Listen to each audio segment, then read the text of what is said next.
ಹಳೆ ವಿಷಯವನ್ನ ಕಿತ್ಕುತ್ತಿರೋದಕ್ಕೆ ದಳಪತಿಗಳು. 9 ವರ್ಷದ ಹುಡುಗಿನ ತಗೊಂಡು ಹೋಗಿ ಆಸ್ತಿ ಬರ್ಸಿದ್ರಲ್ಲ, ಇದು 96-97ರಲ್ಲಿ ನಡೆದಂತ ಘಟನೆ. ಅವರ ಚಿಲ್ಲರೆ ಸ್ಟೇಟ್ಮೆಂಟ್ಗೆ ರಿಯಾಕ್ಟ್ ಮಾಡಲ್ಲ.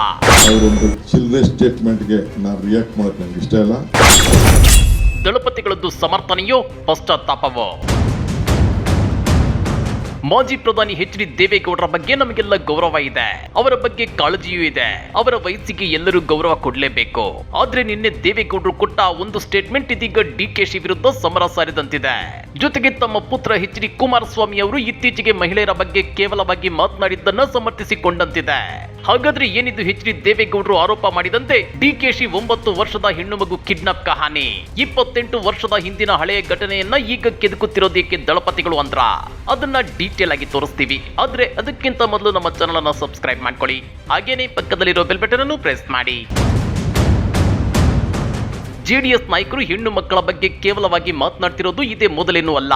ಈ ಹಿಂದೆ 2019ರಲ್ಲಿ ಸುಮಲತಾ ಅವರು ಮಂಡ್ಯ ಪಕ್ಷೇತರ ಅಭ್ಯರ್ಥಿಯಾಗಿ ಕಣಕ್ಕಿಳಿದಾಗಲೂ ಅವರ ಬಗ್ಗೆ ದಳಪತಿಗಳು ಹೇಗೆಲ್ಲ ನಾಲಿಗೆ ಹರಿಬಿಟ್ಟಿದ್ರು ಅನ್ನೋದು ನಿಮಗೆಲ್ಲ ಗೊತ್ತೇ ಇದೆ. ಪರಿಸ್ಥಿತಿ ಹೀಗಿರುವಾಗಲೇ ರಾಜ್ಯ ಕಾಂಗ್ರೆಸ್ ಸರ್ಕಾರ ಮಹಿಳೆಯರಿಗೆ ಗ್ಯಾರಂಟಿ ಯೋಜನೆಗಳ ಮೂಲಕ ಸಾಲು ಸಾಲು ಯೋಜನೆಗಳನ್ನ ಜಾರಿಗೆ ತಂದಿದೆ. ಶಕ್ತಿ ಯೋಜನೆಯ ಮೂಲಕ ರಾಜ್ಯದ ಎಲ್ಲಾ ಮಹಿಳೆಯರು ಸರ್ಕಾರಿ ಬಸ್ಗಳಲ್ಲಿ ರಾಜ್ಯದ ಉದ್ದಗಲಕ್ಕೂ ಉಚಿತವಾಗಿ ಪ್ರಯಾಣಿಸಲು ಅವಕಾಶವನ್ನ ಮಾಡಿಕೊಟ್ಟಿದೆ. ಅದೇ ರೀತಿ ಮನೆಯೊಡತಿಗೆ ಪ್ರತಿ ತಿಂಗಳು 2,000 ರೂಪಾಯಿಯನ್ನ ಕೊಡ್ತಿದೆ. ಅಷ್ಟೇ ಅಲ್ಲ, ರಾಜ್ಯದ ಎಲ್ಲ ಮನೆಗಳಿಗೆ 200 ಯೂನಿಟ್ ವರೆಗೂ ಉಚಿತ ವಿದ್ಯುತ್ ಕೊಡ್ತಾ ಇದೆ. ಇದರಿಂದ ನಮ್ಮ ರಾಜ್ಯದ ಹೆಣ್ಣು ಮಕ್ಕಳ ಆರ್ಥಿಕ ಸ್ಥಿತಿ ಉತ್ತಮವಾಗುತ್ತಿದೆ. ಆದ್ರೆ ಪರಿಸ್ಥಿತಿ ಹೀಗಿರುವಾಗಲೇ ಚುನಾವಣಾ ಪ್ರಚಾರದ ವೇಳೆ ಕಾಂಗ್ರೆಸ್ನ ಗ್ಯಾರಂಟಿ ಯೋಜನೆಗಳನ್ನ ಟೀಕಿಸುವ ಬರದಲ್ಲಿ ಮಾಜಿ ಸಿಎಂ ಎಚ್ ಡಿ ಕುಮಾರಸ್ವಾಮಿ ಮಹಿಳೆಯರ ಬಗ್ಗೆ ಒಂದು ಮಾತನ್ನ ಹೇಳಿದ್ರು. ಆ ಮಾತು ಇದೀಗ ರಾಜ್ಯ ರಾಜಕಾರಣದಲ್ಲಿ ಅಲ್ಲೋಲ ಕಲ್ಲೋಲವನ್ನೇ ಸೃಷ್ಟಿ ಮಾಡಿದೆ. ಅದೇನು ಅನ್ನೋದನ್ನ ನೀವು ಒಮ್ಮೆ ಕೇಳಿಸ್ಕೊಂಡ್ಬಿಡಿ. 5 ಗ್ಯಾರಂಟಿಗಳನ್ನು ಘೋಷಣೆ ಮಾಡಿ ನನ್ನ ಹಳ್ಳಿಯ ತಾಯಂದಿರು ಸ್ವಲ್ಪ ದಾರಿ ತಪ್ಪಿದ್ದಾರೆ. ನಮ್ಮ ಹಳ್ಳಿಯ ತಾಯಂದಿರು ದಾರಿ ತಪ್ಪಿದ್ದಾರೆ ಅಂತೇಳಿ ಮಾಜಿ ಸಿಎಂ ಎಚ್ ಡಿ ಕುಮಾರಸ್ವಾಮಿ ಹೇಳಿದ್ರು. ಹಾಗಾದ್ರೆ ದಾರಿ ತಪ್ಪೋದು ಅಂದ್ರೆ ಏನರ್ಥ ಕುಮಾರಸ್ವಾಮಿ ಅವರೇ ಅಂತೇಳಿ ಮಹಿಳಾ ಮಣಿಗಳು ಕುಮಾರಸ್ವಾಮಿ ಅವರ ವಿರುದ್ಧ ಬೀದಿಗಿಳಿದು ಹೋರಾಟ ನಡೆಸಿದ್ರು. ವಿಷಯ ಏನು, ಅದು ಹೊಟ್ಟೆಗೆ ಏನ್ ತಿಂತಾರೆ ಇವರು? ಯಾವಾಗ ನೋಡಿದ್ರೆ ಹೆಣ್ಮಕ್ಳ ಬಗ್ಗೆ ಇದೇ ತರ ಅವಹೇಳನಕಾರಿ ಮಾತುಗಳಾಡ್ತಾರೆ. ಹಿಂದೆ ಸುಮಲತಾ ಅವ್ರನ್ನ ಅಂದಿದ್ರು ಅವಹೇಳನಕಾರಿಯಾಗಿ. ಅದಕ್ಕೆ ಮುಂಚೆ ಒಬ್ರು ಗದಗ ಹೆಣ್ಮಗಳನ್ನ ಇದೇ ತರ ಅವಹೇಳನಕಾರಿಯಾಗಿ ಅಂದಿದ್ರು.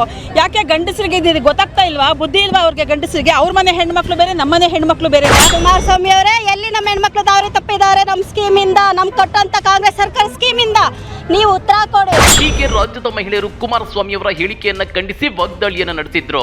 ಇತ್ತ ರಾಜ್ಯ ಕಾಂಗ್ರೆಸ್ ಕೂಡ ಟ್ವೀಟ್ ಮಾಡಿ ಕುಮಾರಸ್ವಾಮಿ ಅವರ ವಿರುದ್ಧ ಕಿಡಿಕಾರಿತ್ತು. ಯಾರು ಮಹಿಳೆಯರನ್ನ ಕೀಳಾಗಿ ಕಾಣುತ್ತಾರೋ ಅವರ ಅವನತಿ ಶುರುವಾಗಿದೆ ಎಂದರ್ಥ. ಮಹಾಭಾರತ, ರಾಮಾಯಣ, ಮಹಾಕಾವ್ಯಗಳಲ್ಲಿ ಸಹ ಮಹಿಳೆಯರ ಘನತೆಗೆ ಚ್ಯುತಿ ತಂದವರು ಕುಸಿದು ಹೋದ್ರು. ಈಗ ಬಿಜೆಪಿ ಹಾಗೂ ಜೆಡಿಎಸ್ ಪಕ್ಷಗಳ ಅವನತಿ ಶುರುವಾಗಿದೆ.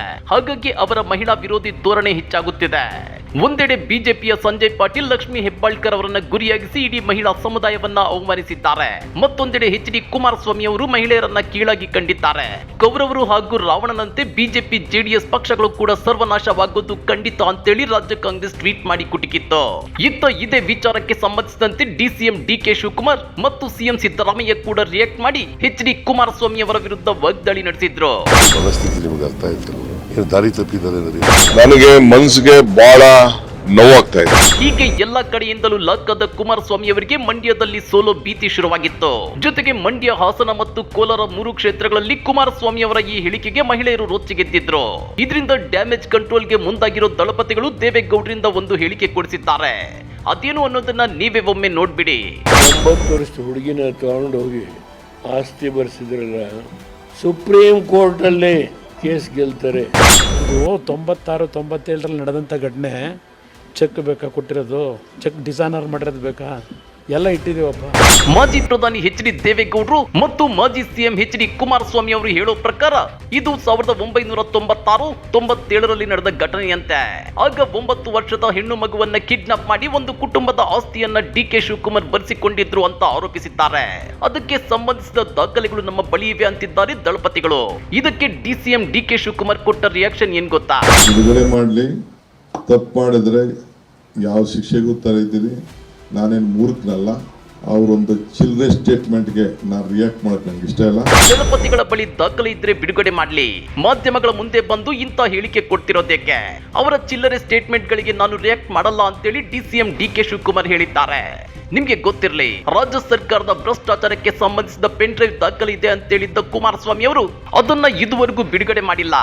ಈಗ ತಮ್ಮ ಹೇಳಿಕೆಯ ವಿರುದ್ಧ ಮಹಿಳೆಯರು ರಾಜ್ಯಾದ್ಯಂತ ರೊಚ್ಚಿಗೆದ್ದಿದ್ದು ಕಾಂಗ್ರೆಸ್ ಇದನ್ನೇ ಬ್ರಹ್ಮಾಸ್ತ್ರವನ್ನಾಗಿಸಿಕೊಂಡಿದೆ. ಹೀಗಾಗಿ ತಮ್ಮ ಹೇಳಿಕೆಯನ್ನ ಸಮರ್ಥಿಸಿಕೊಳ್ಳಲು ದಳಪತಿಗಳು ಹಳೆ ಪ್ರಕರಣವೊಂದನ್ನ ಹೊರತೆಗೆಯುವ ಮಾತುಗಳನ್ನು ಆಡ್ತಿದ್ದಾರಾ ಅನ್ನೋ ಅನುಮಾನ ವ್ಯಕ್ತವಾಗ್ತಿದೆ. ಅಷ್ಟೇ ಅಲ್ಲ, ಡಿಕೆಶಿ ಕಿಡ್ನಾಪ್ ಕಹಾನಿಯನ್ನ ಮುಂದಿಟ್ರೆ ಕುಮಾರಸ್ವಾಮಿ ರಾಜ್ಯದ ಮಹಿಳೆಯರ ಬಗ್ಗೆ ಕೊಟ್ಟಿದ್ದ ಕೇವಲವಾದ ಹೇಳಿಕೆ ಮನ್ನಾ ಆಗುತ್ತಾ? ದಳಪತಿಗಳ ಈ ಹೇಳಿಕೆಗಳು ಮತ್ತು ನಡೆಯ ಬಗ್ಗೆ ನೀವೇನಂತೀರಾ? ಕಮೆಂಟ್ ಮಾಡಿ, ವಿಡಿಯೋ ಲೈಕ್ ಮಾಡಿ, ಶೇರ್ ಮಾಡಿ. ಇಂಥ ಮತ್ತಷ್ಟು ರೋಚಕ ರಾಜಕೀಯ ಸುದ್ದಿಗಳನ್ನ ಮಿಸ್ ಮಾಡದೆ ನೋಡಬೇಕು ಅಂದ್ರೆ ನಮ್ಮ ಯೂಟ್ಯೂಬ್ ಚಾನಲ್ ಅನ್ನ ಸಬ್ಸ್ಕ್ರೈಬ್ ಮಾಡ್ಕೊಳ್ಳಿ.